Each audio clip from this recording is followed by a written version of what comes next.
Bonjour Mathieu, Bonjour. enchantée. Enchanté. Merci de nous accueillir dans cet espace de création qui est fascinant. Parle-moi un petit peu de ce que vous faites ici à l'atelier à Longueuil. Chez Feeling, on fait des costumes pour les athlètes, donc vraiment des costumes spécialisés pour les patineurs artistiques, les danseurs. Puis là, en ce moment, il y a 28 de tes créations qui se retrouvent aux Jeux de Milan. Donc 28 athlètes de 10 pays différents. Donc on a des athlètes du Japon, des États-Unis, Canada, la Grande-Bretagne, les Australiens, les Espagnols. Puis comment on en vient à créer des costumes destinés à des Jeux olympiques? J'imagine que ça commence par un dessin. Amy, c'est elle qui est la favorite là, présentement après le programme court de mardi. Elle a gagné, donc ça c'est son costume justement de Free Program qu'elle va présenter aujourd'hui. Dans le fond, moi je rencontre les patineurs, on rencontre les entraîneurs et les chorégraphes aussi. Je ramasse toute l'information.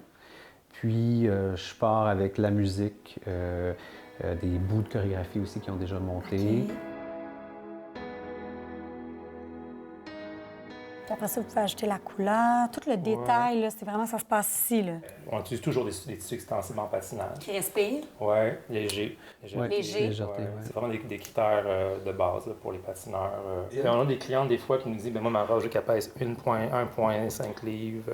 Oui, ils sont vraiment précis sur les poids de ce qu'ils veulent porter. C'est pas juste un dessin à peu près, là. C'est vraiment très détaillé pour que aussi toute l'équipe de production ici en arrière soit capable de savoir, là, de repérer c'est quoi les étapes et qu'est-ce qui va être à faire. Ça. Il y a beaucoup de feeling là-dedans, j'ai l'impression qu'il y a beaucoup d'émotifs, quelque chose qui est intangible, là, c'est de la création, c'est de l'art, c'est... Ça prend une sensibilité, il faut que tu comprennes les non-dits, ça prend de la flexibilité. Le client a toujours raison, c'est ça?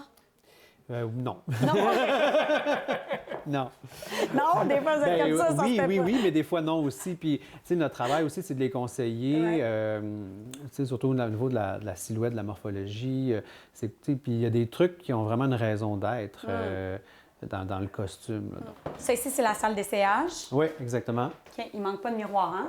Non, il faut vraiment bien se voir, il faut voir tous les angles. Puis l'éclairage aussi, c'est super important. Ouais. Alors ici, c'est l'atelier. Donc ça, c'est quasiment une des premières étapes. Là. La première, le dessin. La deuxième, on s'en vient chez vous. Ouais. On fait la découpe. Donc, c'est comme un travail à la chaîne. Vous avez chacun vos spécialités. C'est un peu ça? Oui. Fait que tu vois, ça, on a pris une base de robe rouge, là, une tissu rouge normal. Et on est venu au airbrush venir appliquer une couleur un peu plus foncée pour créer justement une espèce d'ombré dégradé. Puis avec la pierre aussi, on vient rehausser tout ça. À Montréal, Marie Cassimard pour Nouveau Info.